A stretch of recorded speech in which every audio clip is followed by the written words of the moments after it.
दोस्तों नमस्कार। Colonel Ajay, CEO Ajay astro money group first global astro finance digital channel से आपसे मुखातिब होता हूं।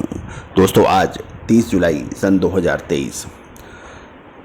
अजय एस्ट्रो मनी ग्रुप संभवतः देश का पहला चैनल है जो 42 कमोडिटीज 5 मार्केट पर लगातार अपडेट और विश्लेषण देता है।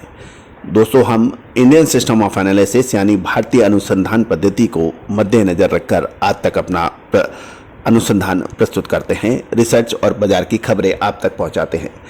दोस्तों भारत विश्व गुरु था। विश्व गुरु अपनी मेहनत और अपनी बुद्धि के वजह से था और इंडियन सिस्टम ऑफ एनालिसिस की धाक पूरे विश्व में मानी जाती थी।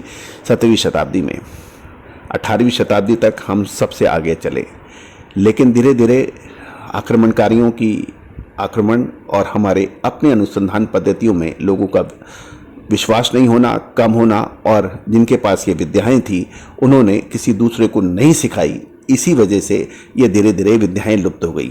हमारा मेन उद्देश्य इन विद्याओं को पुनर्जीवित करना और आपको इसकी श्रेष्ठता से आपको रूबरू कराना है।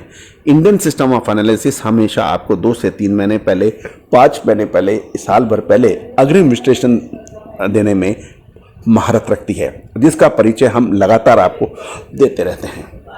आपको याद होगा हमने जून महीने के अंदर आपको खाद्य तेलों में तेजी का अग्रिम विश्लेषण दिया था और आप चाहे सरसों हो, सोयाबीन हो, सूरजमुखी हो, पाम हो, इनके भाव आप पिछले 1.5 महीने में देखेंगे तो तेजी ही तेजी दिखाई दी।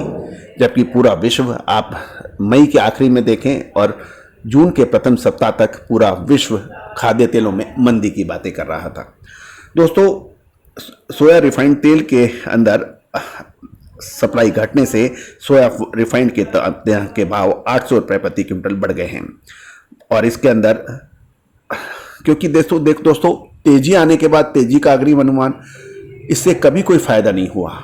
आपको याद होगा हमने आपको विश्लेषण देते हुए कहा था कि जुलाई के मध्य में जियोपॉलिटिकल टेंशन बढ़ सकता है और नतीजा देखिए, रूस और यूक्रेन के बीच काला सागर संधि भंग हुई और उसका असर पूरे विश्व के खाद्य बाजारों पे पड़ा।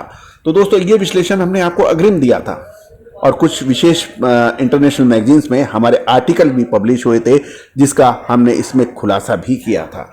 तो दोस्तों ताजे सर्वे के अनुसार ग्राहकी निकलने से सोया रिफाइंड के दौरान निचले स्तर से 800 रुपये बढ़कर 10,500 रुपये प्रति क्विंटल के भाव बताए जा रहे हैं। सोयाबीन तेल के भावों में 100 रुपये बढ़कर ये 1650, 1750 से 1750 रुपये हो गए हैं। इंपोर्टेड खाद्य तेलों की आपूर्ति प्रभावित होने की आशंका के कारण आयातकों ने की बिकवाली घटने से कांदला सोयाबीन रिफाइंड के भाव 800 रुपये बढ़कर 9,700 रुपये प्रति क्विंटल के भाव बताए जा रहे हैं। सोयाबीन का उत्पादन मुख्यतः मध्य प्रदेश, गुजरात, राजस्थान, छत्तीसगढ़, महाराष्ट्र आदि राज्यों में होता है। चालू सीजन में देश की खरीफ के तिलहन की बिजाई का रकबा बढ़ने के समाचार है और बिजाई का रकबा बढ़ने से उत्पादन अधिक होने की संभावना बताई जा रही है। लेकिन मध्य प्रदेश और महाराष्ट्र की मंडियों में बिकवाली घटने के कारण सोयाबीन के भाव 5100 से 5200 रुपये प्रति और लूज के भाव 4800 से 4900 रुपये प्रति क्विंटल के भाव पर रुक गए हैं। वर्तमान सीन देखें तो नया सीजन शुरू होने में अभी और आगे तेजी के ऊपर एक प्रश्न चिन्ह है और बाजार लोगों का कहना है कि बाजार एक सीमित दायरे में घूम सकता है। दोस्तों शानदार तेजी के बाद क्या अब और बड़ी तेजी बनेगी या फिर होगी बड़ी गिरावट? विशेष रिपोर्ट के लिए कर सकते हैं आप संपर्क। दोस्तों सरसों, सोयाबीन, सूरजमुखी, मूंगफली और तिल, कैस्टर यानी अरंडी, लगभग 7 से 8 जो खाद्य तेल हैं उन सभी पर विश्लेषण प्रोवाइड करने वाला देश का पहला चैनल है। दोस्तों यदि आप खाद्य तेलों के व्यापारी हैं तो आप संपर्क कर सकते हैं। दोस्तों अब खबर निकल के आ रही है चावल के ऊपर। मोटे चावल में अफ्रीकन कंट्री की मांग अच्छी चल रही है, लेकिन बढ़ती महंगाई को देखकर सरकार द्वारा निर्यात पर प्रतिबंध लगाए जाने से चारों तरफ बिकवाली का प्रेशर भी बढ़ा है, जिस कारण बाजारों में उतार चढ़ाव देखा गया है। मोटे चावल की भारी कमी होने से सीमावर्ती मंडियों में से माल जा रहा था, लेकिन निर्यातक के नए सौदे अब नहीं कर पा रहे हैं।